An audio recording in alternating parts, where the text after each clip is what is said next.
دشمن آیا ہی نہیں.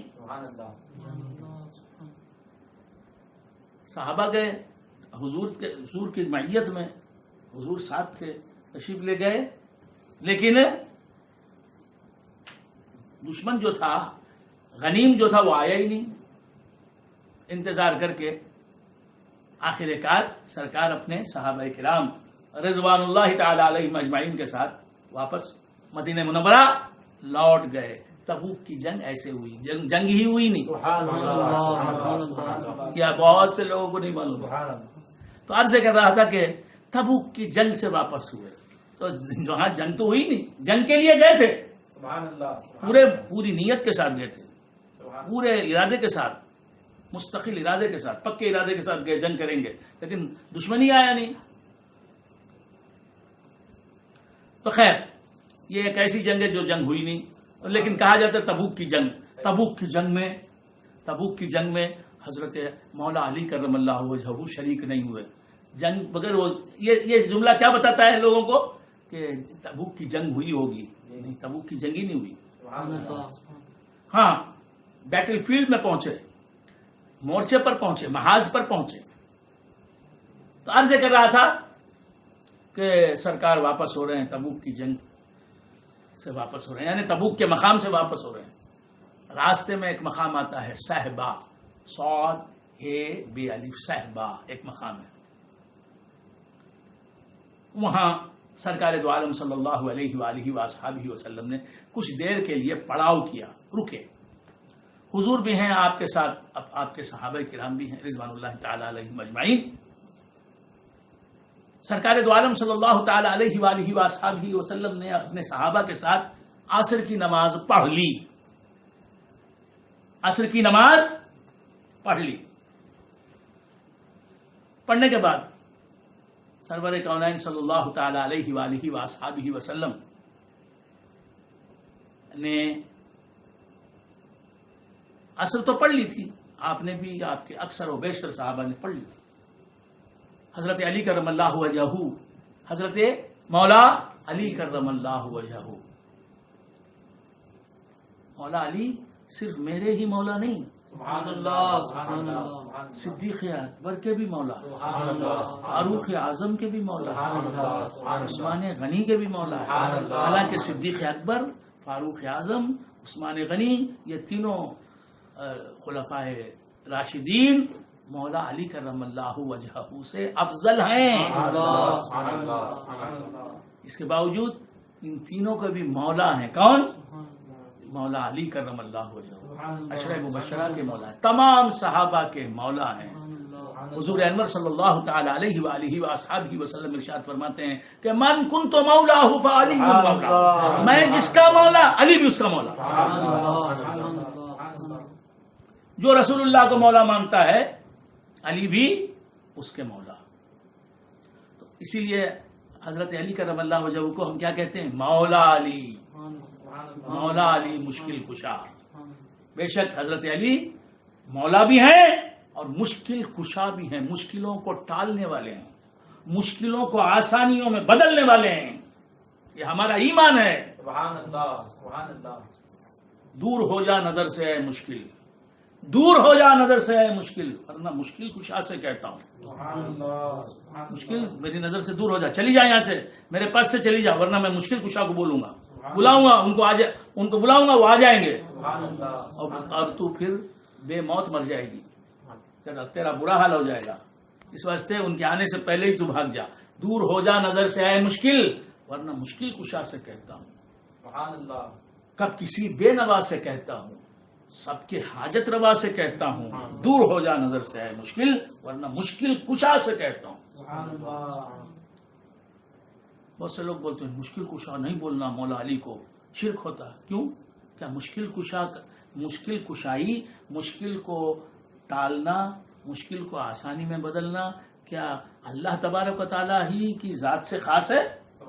اللہ تو مشکل کشا ہے، حقیقی مشکل کشا ہے. اس کے حکم سے مولا علی بھی مشکل کشا ہے. تمام انبیاء مشکل کشا ہیں. مخلوق خدا میں سب سے بڑے مشکل کشا جناب محمد رسول اللہ صلی اللہ تعالی علیہ وآلہ وآصحابہ وسلم. تو عرض کر رہا تھا حضرت علی کرم اللہ وجہہ کو مشکل کشا ماننا یہ صرف میرا ہی عقیدہ نہیں، صحابہ کرام کا عقیدہ. تو بندگان خدا عرض کر رہا تھا حضرت علی کرم اللہ وجہہ کے مقدس آغوش میں حضرت علی کرم اللہ وجہہ کی مقدس گودی میں سرور کونین صلی اللہ تعالی علیہ وآلہ وآصحابہ وسلم نے اپنا سر رکھا اور خواب راحت میں پہنچ گئے. یعنی سرکار دو عالم صلی اللہ علیہ وآلہ وآصحابہ وسلم سو گئے. ہماری زبان میں اردو میں حضرت علی کی گود میں سر رکھ کر سرکار سو گئے، آرام کر رہے ہیں سرکار دو عالم صلی اللہ علیہ وسلم. عصر کی نماز کا وقت تھا جب حضور آغوش علی میں کرم اللہ وجہہ وصلی اللہ تعالی علیہ وآلہ وآصحابہ وسلم آغوش علی میں سر رکھ کر سو گئے سرور کونین صلی اللہ تعالی علیہ وآلہ وآصحابہ وسلم. وقت گزرتا جا رہا ہے، وقت رکتا نہیں. جو نہ رکے، جس کا سلسلہ کبھی نہ رکے، اسی کو کہتے ہیں وقت. وقت موجود بھی ہے اور گزرنے کی حالت میں موجود ہے. آپ کی کار ہے، چلے گی بھی پھر رک بھی جائے گی. کم وقت چلے گی، زیادہ وقت رکی رہے گی. کوئی کسی کی گاڑی ہے، 2 ویلر ہے، کم وقت چلے گی، زیادہ دیر رکی رہے گی اپنی جگہ. لیکن وقت ایک ایسی گاڑی ہے، ایسی سواری ہے، ایسی چلنے والی چیز ہے کہ جو چلتی ہی رہتی ہے. رک جائے تو وہ وقت نہیں. ایک سیکنڈ کے لیے بھی جو رک جائے وہ وقت نہیں. ایک مائکرو سیکنڈ کے لیے بھی جو رک جائے وہ وقت نہیں.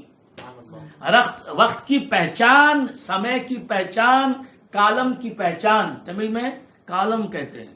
کالم وقت کو کال کی ہندی میں کال کہتے ہیں. کال اور سمے کی پہچان ہی یہ ہے کہ وہ چلتا رہتا ہے. اس کا چلنا ایک ساتھ کے لیے بھی، ایک مائکرو سیکنڈ کے بھی رکتا نہیں. تو وقت تو چلنے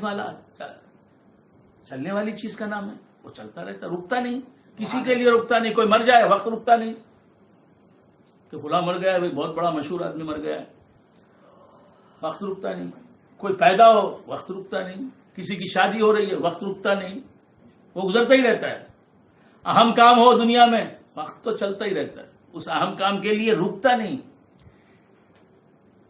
even for a single minute وہ رکتا نہیں. خیر، تو عرض کر رہا تھا کہ عصر کی نماز کا وقت تھا. سرور کونین آرام کر رہے ہیں حضرت علی کرم اللہ وجہہ کی گودی میں. اور اتفاقی طور پر یہ بات ہوئی تھی اس وقت کہ حضرت علی نے عصر کی نماز پڑھی نہیں تھی. سب صحابہ نے پڑھ لی. رسول اقدس صلی اللہ تعالی علیہ وآلہ وآصحابہ وسلم نے نماز ادا کر لی. نماز کی اہمیت جانو اس واقعے سے. سرکار دو عالم صلی اللہ علیہ وسلم نماز پڑھے بغیر سوئے نہیں. نماز پڑھ چکے تھے اسی لیے سوئے. تو سرکار دو عالم صلی اللہ علیہ وآلہ وآصحابہ وسلم سو رہے ہیں، آرام فرما رہے ہیں، استراحت میں ہیں حضرت علی کی گود میں. وقت گزرتا گیا یہاں تک کہ غروب کا وقت قریب آیا. اور ایک لمحہ وہ آیا جب آفتاب مغرب میں ڈوب گیا. آفتاب دیکھتا رہا آغوش علی میں مصطفیٰ کا چہرہ انور، دیکھتا رہا. اس کے بعد مغرب میں پوشیدہ ہو گیا، سورج ڈوب گیا. سورج جب ڈوب جاتا ہے تو عصر کی نماز کا وقت ختم ہو جاتا ہے. عصر کی نماز کا وقت ختم ہو جاتا ہے. تو حضرت علی کرم اللہ وجہہ بیٹھے رہے آپ کی گودی میں. رسول اقدس صلی اللہ تعالی علیہ وآلہ وآصحابہ وسلم کا سر اقدس تھا. حضور کا سر اقدس کیا ہے؟ اس شاخ کرام، حضور کے جو خادم ہیں، غلام ہیں، عاشق ہیں، ان کا قرآن ہے. سبحان اللہ. حضور کا سر اقدس کیا ہے؟ مصحف روئے تو مالا ہست قرآن دیگر. عاشق رسول کہتے ہیں کہ اے مصطفیٰ آپ کے چہرے کا جو قرآن ہے، چہرے کا جو مصحف ہے وہ دوسرا ہی قرآن ہے. یہ قرآن وہ ہے جو رحل پر کھلتا ہے. یہ قرآن وہ ہے جو رحل پر کھلتا ہے، جیسے یہ قرآن رحل پر کھلا ہوا ہے. اور حضور اقدس صلی اللہ علیہ وآلہ وآلہ وسلم کا چہرہ انور وہ مصحف شریف ہے، وہ قرآن حکیم ہے جو علی کی گود میں کھلتا ہے. سبحان اللہ. اسے ہم رحل پر رکھتے ہیں. اللہ تبارک و تعالیٰ نے حضور کے چہرہ انور کے قرآن کو، اس مصحف کو حضرت علی کی گود میں کھولا اور گود میں رکھا. تو حضور سو رہے ہیں، آفتاب ڈوب گیا، حضرت علی نماز نہ پڑھ سکے. کوئی اور ہوتا، آج کے دور کا مسلمان ہوتا تو حضور سے کہہ دیتا کہ حضور میں نے عصر کی نماز نہیں پڑھی ہے، آپ نے صحابہ نے پڑھ لی آپ کے، میں نے نہیں پڑھی ہے، لہذا میں عصر کی نماز پڑھ کے آ جاتا ہوں، آپ آرام کریں میری آغوش میں. نہیں، عصر کی نماز پڑھ کے آتا ہوں نہیں فرمایا. سرور کونین صلی اللہ علیہ وسلم سر رکھ کے سو گئے. کس کے گود میں؟ حضرت علی کی گود میں. وقت گزرتا گیا اور سورج ڈوب گیا. تھوڑی دیر کے ڈوبنے کے تھوڑی دیر کے بعد سرکار دو عالم صلی اللہ علیہ وسلم نے آنکھیں کھول دی. حضور کی نیند بیداری میں تبدیل ہو گئی. آنکھیں کھول دی اور حضرت علی کرم اللہ وجہہ کو دیکھا، چہرے پر پریشان